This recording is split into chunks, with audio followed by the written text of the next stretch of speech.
Ladies and gentlemen, thank you for checking out this bonus edition of the 12 Kyle podcast. I'm your boy 12 Kyle back in the building, and I have a special co-host. If you've been following the podcast, you know that she came on and blessed us once before. My homegirl Trish is back in the building. Trish, what up? What up, Mr. Kyle? It's been a minute. What's happening? Yeah, I know, right? Life, you know how that is. One day at a time. That's all we can do. That's all we can do. Well, I was talking to you before we started recording. I wanted to get you on because today's topic, we're talking about sleep. And we're going to get into the intricacies of sleep. But I wanted to bring you on because I deemed you as a sleep expert. But before I start talking and we delve in, tell the people what it is that you do for a living and how long you've been doing it and why I call you the sleep expert. Okay. Well, I've been in medical in some form or fashion for 30 plus years. But for the last 19, 20 years, I think it'll be 20 years in December, I have been a sleep apnea coordinator. I work for a large medical practice in my area, and we have sleep specialists, pulmonary specialists, and we deal with all types of sleep disorders, sleep medicine, things like that. Trying to get people efficient sleep. See, there you go. It's a huge problem now. It's a huge problem. I'm sure. And like I said, what brought me to this conversation was that in one of my group chats, one of my homeboys, he said to us one day, a couple of weeks ago, he said that he's been sleeping 3 hours a night since the pandemic. And I was like, and I had to kind of stop and like, wait a minute, 3 hours? I thought he meant like, getting 3 hours in increments, but he said 3 hours total. And so I'm like, well, damn. So everybody in the group chat started asking him questions like, hey, what are you doing? What are you eating? Are you stressed out? That kind of thing. And he's just like, he said, since the pandemic, like he just cannot sleep. And it's been proven that a lot of us, our sleep patterns have changed. For some, especially if you've gone from, like me, working in an office to working from home, right? So there's less, so you would think you probably get more sleep, but for some, they're not. Yeah. So for someone like that who is, well, I guess I'll start with why is sleep so important? I mean, I think we know the obvious, but what is it why should we get the sufficient amount of sleep each night? So really kind of the obvious. It affects a lot of things in your body. So when you're getting sleep, an efficient sleep, your brain is resting, your body's resting. When you're sleeping at night, that's the time, that's your break for your body to heal, whatever's going on and rejuvenate itself, that kind of thing. So it's really important because also when you don't get enough sleep, it just affects everything when you're awake, whether you think it does or not. It can affect weight. They say getting more sleep can help you either maintain your weight or lose weight if you're trying, that kind of thing. So it's important. What's funny is my wife, she always talks about how like, and I noticed this has happened to us during the pandemic. She says like she can't, like her brain doesn't turn off. And I'm like, well, if you're waking up at 4 o'clock in the morning and you're sending text messages or you're scrolling Facebook, which a lot of people do, how is it? What would you say people should do to turn things off, if you will? Because if your mind is racing, then obviously you can't sleep. Yeah, and the mind racing thing, I used to have that. I think we touched on this the last time we had you had me on, Mm-hmm. but things you can do are shut down the outside distractions. Like you said, the phone, don't get right on your phone, especially early in the morning, or stay on too late at night. Because the phone and social media can get you caught up to where you're sitting on Facebook, TikTok, whatever you like, whatever's your preference, And next thing you know, you're like, okay, even if you were to time yourself, which I don't know how many people do, Mm-hmm. but say if you were to time yourself, okay, I'm going to look on Facebook, look at my notifications, and be off by in a half hour. Mm-hmm. You look up and you done been on that thing for 2 hours, 2.5 hours, it will suck you in. Mm-hmm. And I'm sure everyone can relate that deals with social media or even like social media. I have some friends that just don't do it. They don't have a Facebook page, don't have an IG. They don't want it. They just have never been into it. So, which is good, which is really a good thing because you see everybody doing this. Yes, yes. Nobody's paying attention. Nobody has a regular conversation. Nope. You go out to eat, people are in their phones. They're not talking to each other anymore. So, That's yeah, facts. That's distractions. facts. Get rid of the distractions. Anything outside of just, thinking What about, about what about TV? oh, yeah. Because during the pandemic, for instance, when we were home or had to be home, Mm-hmm. the news would freak me out. It was like, Facts.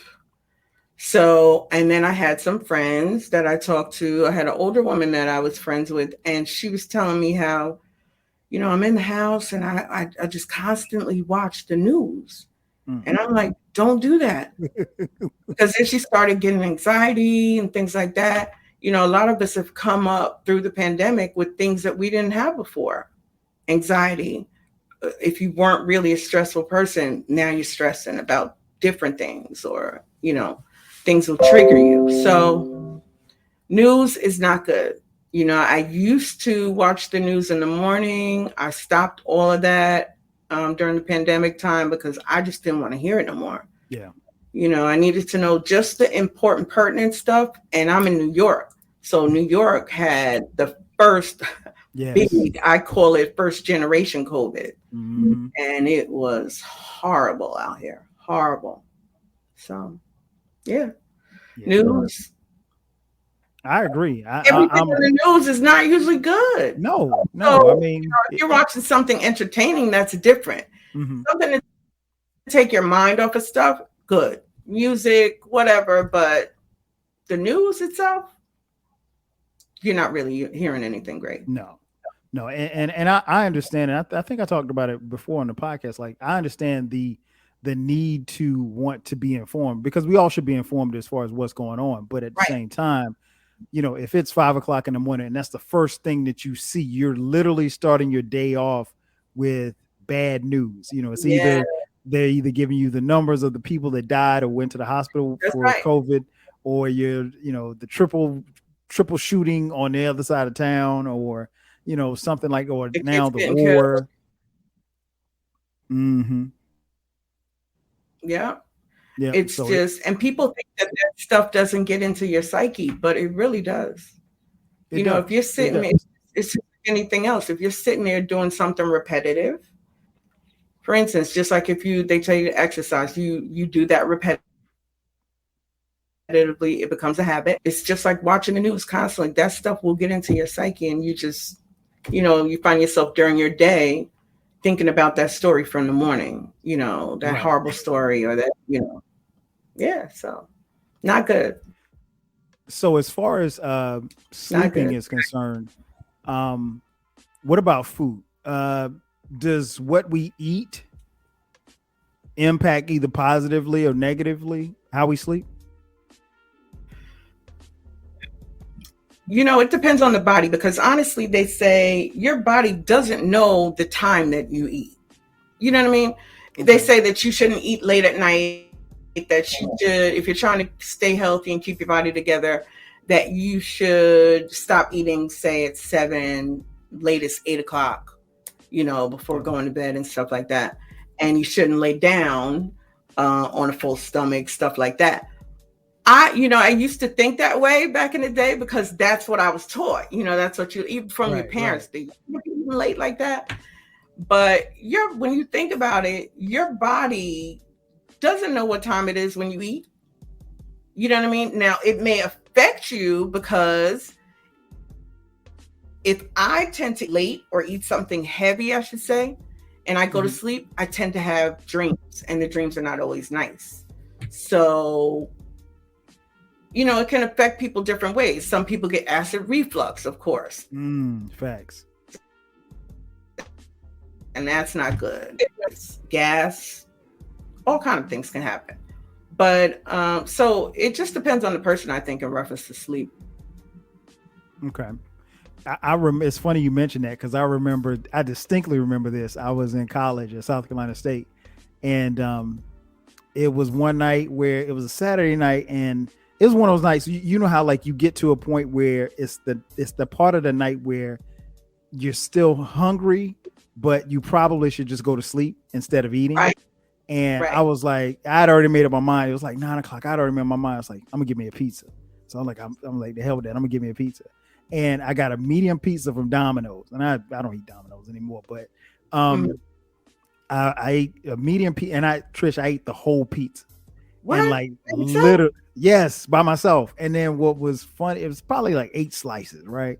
Okay. And maybe an hour and a half later, I fell asleep, and I had the worst night of sleep I've ever had. I mean, like I was tossing and turning. I had nightmares. It Yeah, was bad. I was like, okay, I'm never eating Domino's, and I'm never. yeah. It Definitely was bad. affects people different ways. I know I Hmm. can't eat something like marinara sauce real late Well, because that you have acid acid reflux. Yeah. reflux, oh Hmm. my God. And I didn't really get that until I got older, of course, but I got it really bad one time. Hmm. Made the mistake of eating marinara sauce late, and that thing in the middle of the night came up on me and was almost choking me because it was so acidy. It burned, it literally burned. Mm. And once it does that, it comes that far up, it's hard to get that feeling out of your Yeah. throat. It Yeah. takes a while. Yeah. So when like again, I consider you to be the sleep expert. I know a lot of people will say that you need 8 hours of sleep in your field. From which, and I know, and we'll touch on sleep apnea in just a second. But in your field, is there a perfect number that where people should fall? As far as sleep is concerned, because Yeah. some people function off of 4 or 5 hours of sleep. Obviously, my homeboy, he's functioning off of 3 hours of sleep. I don't know how he's doing it, but But a good 6 to 8, of course, is ideal. Do most people get a good 6 to 8? nah. I don't know. I know very few people that get a good 6 to 8. My sister's retired. She may get more sleep than us, but I used to run off of 4 hours of sleep. And I used to think that it was a problem What? because I'm a sleep coordinator. So I'm like, I really should be getting more sleep. I need to go to bed early. But my sleep clock, all of us have an internal sleep clock, and my sleep clock would just not let me sleep too early. If I went to bed too early, um, then I would wake up Wake up, in the yeah. middle of the night, 2, 3 o'clock in the morning. I'm like, why am I up? And then that's broken sleep, which is worse than you just staying up and then going to bed when you really feel sleepy. So a good 6 to 8 is good, but for some people, that's all you need. I used to feel bad about it, like I said, that 4 hours, but then I realized that I'm good. That's Hmm. all my body needs, and so I just dealt with it. As I got older, of course, um, I need a little more sleep. I probably get a good 6 if I have to, average it. Yeah, probably a good 6. I say the same. I'm probably at about 6. Yeah. If honestly, Trish, if I got 8 hours of sleep, I'd be grumpy. You know what happens to me? And because a lot of my friends love to just, oh, I'm glad it's a do nothing day or do nothing weekend, and I could just stay in the bed. I can't I do can't that. do. Me neither. I get so restless if I stay in the bed and I just lay, maybe get on the phone. Da, da. I get so restless. It's like I'm antsy. I need to get up, and so I get up. I try to get up.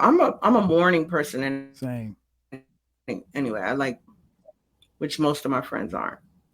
Yeah, I can't I'm the even same when I way. go on vacation and stuff and go to hotels, I can't stand when people just lay around. I'm like, no, I got to get up. I Mm-mm. need breakfast. I need, let's go, let's go. that kind of Yeah, thing. So because I've never been the type to want to sleep the day away. I've been like no, that since college. I got to get up and get moving. yeah, So I totally feel you on that. yeah. Um, being a sleep coordinator, obviously you help people as far as like them setting up, and a lot of people that come to you have sleep apnea. Hmm. Um, talk a little bit about sleep apnea, what it is, and how it affects us. For those who suffer from it. So, the most common thing that you'll hear if someone calls me about having sleep apnea or having a sleep issue, they may not necessarily know it's sleep apnea. Um, One of my doctors has this motto of there's no emergencies in sleep. And he Mm, says that because people that have had sleep apnea have had it for quite a while. They just didn't know what it was, or they don't have a bed partner to witness that they have sleep apnea.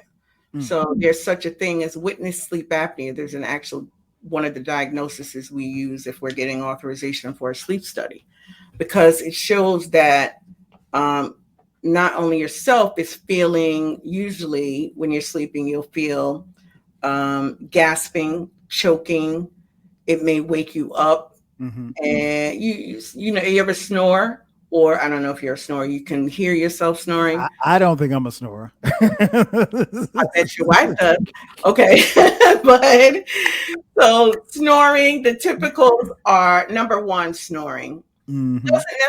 Snoring doesn't necessarily mean you have sleep apnea, but it is a huge symptom of it. Hmm. So snoring, gasping, choking, awakenings at night, waking up kind of like disoriented. You really don't know why you woke up, but something woke you up.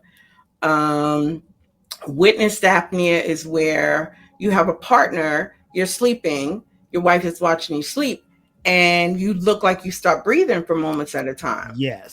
So your bed partner gets really nervous. Hmm. And a lot of times the bed partner is the one that calls us and says, I need my husband to get a sleep evaluation because he stops breathing at night. Hmm. And so what the bed partner does is shake the partner, and then they have a broken sleep. So it's kind of this catch-22 thing. But you just got to get the sleep apnea treated, because a lot of people feel like, oh, the person that has the problem will usually come in and say, I don't snore, just like you did. Or I don't feel myself waking up, or, whatever. But he starts coughing, because, if you're in that deep sleep and you wake up, you start coughing and choking, you just go right back to sleep. Mm. It's not like you wake up and you're kind of conscious, like, oh, shoot, you go right back to sleep. Hmm. So a lot of times they are in denial. They don't think that they actually have sleep apnea, because they've also heard that if they do have sleep apnea, they have to wear a machine at night, Hmm. which is a CPAP, CPAP Yes. machine. And it's they think it's oxygen. It's just actual air pressure that's blowing in the back of your throat. So when you have sleep apnea, um, and you're laying down, most of your palate and everything, your anatomy falls to the back of your throat. And so when it falls to your back of your throat, when you're really sleep and relaxed, you get those moments where it closes off your airway. Mm. And so those moments where it closes off your airway may not be a very long time. It could be just a few seconds or whatever. You Hmm. have full closings, which are actual apneas, and then you have hypopneas, which are partial closings of your throat. So if we look on a typical sleep study for somebody who is, say, severe, mild to severe, Hmm. you'll see a lot of those things that happen on your back. They call it the supine position, which is laying on your back. Okay. And it's logical when you think about it and you know about sleep apnea. If you're laying on your back, everything's falling to the back of your throat. So you have those closings. So Yes. some people have it on their sides as well, sleeping on their side.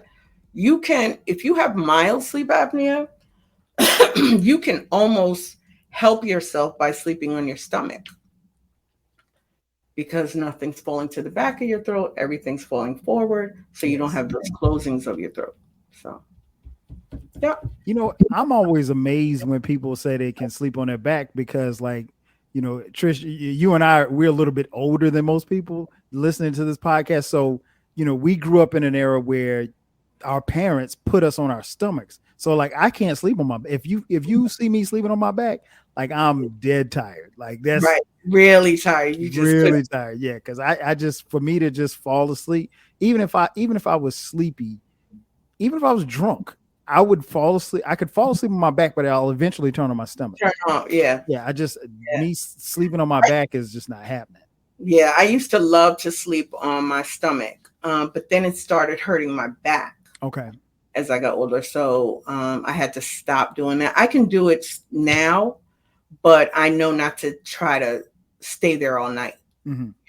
And I'm usually a sleeper. When I fall asleep, I don't really move much. Same. There are some people who just move. And there's other things in reference to that with sleep apnea, periodic leg movements or restless leg syndrome. People are constantly moving their legs like all night during sleep. They're kind of like running in their sleep. Mm-hmm. So you can't be getting a restful sleep if you think about it. Even though you think that you slept or you may have slept, it's not restful. It's not efficient, restful sleep because your body is kind of awake. You're kind of, Mm-hmm. it's moving. It's kind of like that brain thing that your wife was talking about, the racing in the brain. Right. And that is not always indicative of, say, sleep apnea. Okay. That's just indicative of how we live. Our lives are go, go, go. New Yorkers constantly go. We're Yeah. always, people my friends are always saying to me, you're always doing something. You won't sit still. That's how. But yeah, that racing of the brain I used to have that when I was younger. And I realized it was because I had a lot of responsibility. Mm-hmm. When I pulled back on the responsibilities or let a few things go, started saying no, or let me think about that or whatever, that stuff, my mind started to ease up. Ease up. So, it depends on the career you have, the job you have, what you do with your children, how busy or hectic your life is. Your life can be busy and not hectic, Right. so it just depends. Are you a person that has anxiety, that worries about a lot of things, or worries about your children, or worries about the next thing that's going to come? Or, if you're that type of person, you're going to have that type of racy brain automatically. So I think I know the answer to this question, but I'm going to ask you anyway. Okay. Can you catch up on sleep? Is there such a thing as catching up on sleep? Yeah, because all of us have an internal body clock. So there used to be patients that would come in and the doctors would have them, if they didn't necessarily think that they had sleep apnea, but they had a sleep problem. Okay. Mm-hmm. So they would have them keep a sleep log. So for a week, 2 weeks, they'd have them write down when they went to sleep, when they woke up, what happened in between, that kind of thing.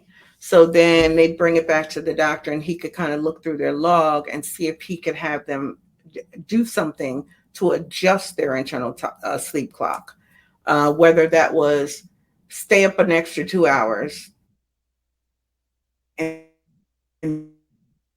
then go to bed, make yourself really tired and then, or, whatever, go to sleep later, wake up earlier, that kind of thing, to try to adjust it. And you have to do that as a pattern so that then it just becomes natural for you to do. And sometimes it works. Sometimes it, helps you to catch up on that sleep that you weren't getting. Okay. Okay. Because especially when I was younger, I'd be like, getting those nights where you getting 4 or 5 hours of sleep. And I was like, oh yeah, I'll catch a nap on the weekend. I'll catch up on my sleep on the weekend. Right. But I'm wondering, like, do you really, really ever catch up? But I You mean, you can make yourself refreshed. You mhm. can make yourself feel like, oh yeah, I needed that sleep and I feel, better now. I don't feel so sluggish or tired. So yeah, you can catch up on it. Yeah. And see, that's the thing, because it's like, you tell yourself, okay, I'm going to catch up on sleep. I'm going to catch up on sleep. And then you take, like for me, like and I think I told you just before, but like when I take naps, I time my naps. I never take a nap longer than an hour and a half. Never, What? never. You I set an alarm clock for my nap. Yeah. I ain't tell you that, Trish. you never told me that, but I don't think that's necessarily a bad thing. I think because it's if your intention is to nap, a nap is a nap. A nap is not sleeping 5 hours. That's not a nap. That's that you were asleep. Now you may be that tired and try to nap and think you're only going to sleep an hour, half hour, and you're so tired that you end up napping. You wake up the next morning, or you nap for 6 hours. I've seen people do that, but it's just your body is tired. There's times I can come home from work and I don't have an intention of going to sleep, but I'll sit on the couch and I'm like, oh, I'm going to watch something, another podcast, or my favorite show. And next thing you know, I know the show is watching me. Right. And, I've slept, but you have to listen to your body. That's another thing. A lot of people just feel like, no, I need to, I got this to, you do. But you know what? It'll still be there depending on what it is. So you should listen to your body for your health, especially as you get older, for us older individuals. Yes. I'm not old like you say. No, you're seasoned. Okay. You're a seasoned saint. I'll take that. But yeah, as you get older, you just need to listen to what your body's telling you. Okay. If it's telling you to sit down and rest, sit down and rest. You may not necessarily need to go to sleep either. Just sit down. You know what it is? I think we know our body's telling us that, but we feel like we're going to miss something. Right. It's just like, oh man, like I know for me, we ain't missing nothing. Well, like for me, I like watching, especially like at the time of this recording, NBA season just ended up, but I like watching the playoffs and watching it because you don't want to miss a game. Like, and I remember, a couple months ago there was a game on, and Trish, the game came on at 10:30, so it was 7:30 West because the game was on the West Coast. And I mean, like, I'm nodding at when the game started. I'm like, there's no way I'm going to make it through this game. And I ended up trying to stand up and watch the game. I was like, you know what? I did it for like an hour. I was like, let me take my ass. Listen, they got things now. You can tape the game, DVRs and all. But it's again, you want to see it live. I would be remiss if I didn't bring you on here and we talk a little bit about dreams. Dreams, because I know you and I have had conversations about dreams. One of the articles that I was looking at before we came on, dreams about sex, about people, other people. Is that common? Was that sexual dreams of other people? You're saying? Yeah, sexual dreams about other people other than your wife, husband, partner, whomever. Is that common? Is that a red flag? Does that mean you're a freak? What does that mean? Listen, it could mean you're a freak. To me, we don't hear about we don't hear about dreams in reference to sleep apnea. A person that dreams like I dream all the time. My TV just went on. I got a text message from a totally random number. Hold on. I opened up Go ahead. And I needed pictures of myself. So I messaged and I was like, who's this? And they responded back with either. I don't know why my TV just popped on like that. Don't worry about it. Good, this is a recording. Okay, so it could just mean you're a freak. We don't hear about dreams necessarily in sleep, other than when it comes to, say, somebody having night terrors, which is a sleep disorder. So there's many sleep disorders, but night terrors are kind of when, somebody's sleeping and they just wake up in this like horrible, like frightened state. You know what I mean? And it's I can't say that it's common, but you hear it every once in a while that somebody wakes up very panicked and scared, and whatever. It's usually a night terror. Or people, we have things where people will get out of the bed. Sleepwalking is another sleep disorder. Narcolepsy, where you just fall asleep at the drop of a time. Yeah, and narcolepsy with cataplexy, which is where like emotion will make you knock out to sleep, laughing, crying, all that kind of stuff.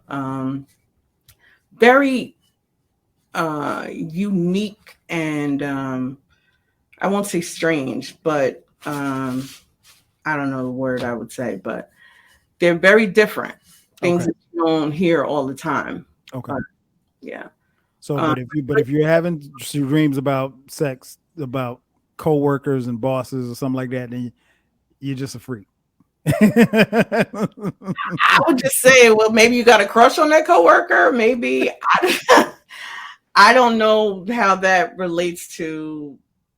I don't know what that means. Okay. Honestly, I don't think it means what they say it means, like it relates to you or how, I don't know. I used to be able to interpret dreams very well because I've been a dreamer since a child. My mother and I actually used to have the same dream for years. Wow. Years. And people wouldn't believe us until we said something, and a lot of our dreams, things we said in our dreams, would come true. What? Yeah. I think I asked you this before, but I'm gonna ask you again. I had a dream. It sounds like Martin Luther King. I had a dream. I had this reoccurring dream of running off this bridge, and the bridge, it's a distinctive bridge because it's the bridge that if you're coming down, the bridge. Okay. Yeah, I know the bridge. The bridge is on. It's I think it's I-10. I think it's the bridge that if you're coming into the parish, if you're coming into Orleans Parish, going into New Orleans, it's the bridge that goes into that parish, that county. Okay. And what's distinctive about this bridge is that it's the only bridge that I've ever seen in my life where instead of it going up, this bridge goes down, and it's surrounded by a huge body of water. I think it's Lake Pontchartrain, if I'm not mistaken. But I've had that dream of running off that bridge, like all through high school, and a lot of times I'd have that dream in college. Well, when I first got out of college, I had a work assignment where I had to drive to New Orleans, and guess what? I had to drive across that bridge, and I was horrified. And I mean, like Trish, I didn't realize it until I got on the bridge. I'm like, and I'm doing like 70, 75. I'm trailing behind somebody, and I can't even tell them, like, look, I need to stop because I'm not gonna make it across this bridge. It's the most wow. And that bridge, I mean, like it just went straight down, and I was just like this. Oh, petrified almost. Petrified. Yeah. So the bridge, you go onto the bridge and then it just drops. And it goes down. Yeah. Like you're going into a tunnel, but you're not. Yeah, it goes down. It goes down, and then it kind of flattens out because that part of that part of Louisiana is below sea level. So I just right. Okay. And this was 1998, so it's been a long time. But I've never been back on that bridge again. Obviously, I made it, but if I go to New Orleans again, I'm flying. So you would not go across it again. It would freak you out. No, I don't want to. So let me ask you this: when you have that dream, what happens? You fly off, you jump off, you walk. What happens? The car goes off the bridge, and the car hits the water, and I jump out of the car before the car hits the water, and I swim to the shore. I don't die in it. I just crash. I just go off the bridge. I mean, in my dreams, I'm a superhero. So like, I've been shot in my dreams and lived, and I've been on planes. superhero in your dream. I've literally like died in a dream and then got up and be like, man, y'all ain't hurt me, like that type of thing. It's weird, but I can't be the only one that dreams like this. I'm sure I'm not the only person that dreams like this. That's good. You're probably not. I mean, I've never heard anybody dream like that or say that, but I would think that's a good thing that you survived, that it shows your tenacity. It says something about you. That's what I would take that as, that you're resilient. Yeah, I ain't going out like no sucker. Right. We know you ain't no sucker, that's for sure. No, but yeah, that's just it's and you know what, Trish, I have that dream less and less. I might have it once or twice a year now, but it used to be pretty frequent. But it would always be that one bridge, and up until I had to drive across it, I never knew where that bridge was. Wow. I mean, they say a lot of people have a recurring dream in their life. Why? I don't know. I don't know I've had recurring dreams since I was young, but I'm a child. When I was a child, I used to be able, which I still can, see premonitions and things that might happen and things like that. I'm that kind of person. So I believe in all of it, and I also know that God speaks to you through your dreams as well. Facts. So if you're a spiritual person, that's, one of the things. But dreaming about somebody else and you're having sex or whatever sexual dream, I really don't know what that entails or not that I don't know what it entails because I've had them, but I don't know really what they mean because it could have been about something that I wasn't even thinking about or having a crush on or anything like that. So those are weird because you're like, why am I dreaming about that person? Maybe they got a crush on you subconsciously there, getting in your Could be. You never know. Could be. Well, Trish, I had to bring you on. I appreciate you. No problem. Anytime, that I'm here for you. Oh yeah, we definitely got to do this again. This has been fun. And I hope that people, got something from it along with a few laughs and everything too. Because this is because we all need sleep and we all need, we all have issues. I don't want to say issues, but we all have, things that we want to deal with. And I think you dropped some gems that everybody can kind of take from. Before we get out of here, do you want to, I don't know if you want to put your socials out there, if you care, you don't have to, if you don't want to, but, no, I don't really have socials like that. Ones. If I had businesses, that would be a different thing, which I may eventually, but, just in reference to sleep apnea, if you think you have a sleep disorder, or sleep issue, sleep problem, go see a sleep specialist. Pulmonologists deal with sleep as well, even if they're not direct sleep specialists, but usually in pulmonologist offices, they have sleep specialists there. So go talk to them, and it'll usually be like a patient, and you tell them what's going on with your sleep and see what they can do, because sleep apnea really can, it affects your heart, your lung, and your brain, makes your body retain water. You end up gaining weight. Don't know why you're gaining weight. When you get treated, we've had people that have gotten treated on CPAP and they lost 10, 15 pounds, like almost immediately, because your body was retaining water. So that stuff starts to come off. It kind of motivates you to start to get healthy. And my brother, God rest his soul, he had sleep. A lot of men in my family have sleep apnea, but my brother in particular that passed away, he had sleep apnea. And I got him on a CPAP machine, and he started losing weight, and he got himself off the machine because he got motivated. He lost like 75 pounds. Oh, wow.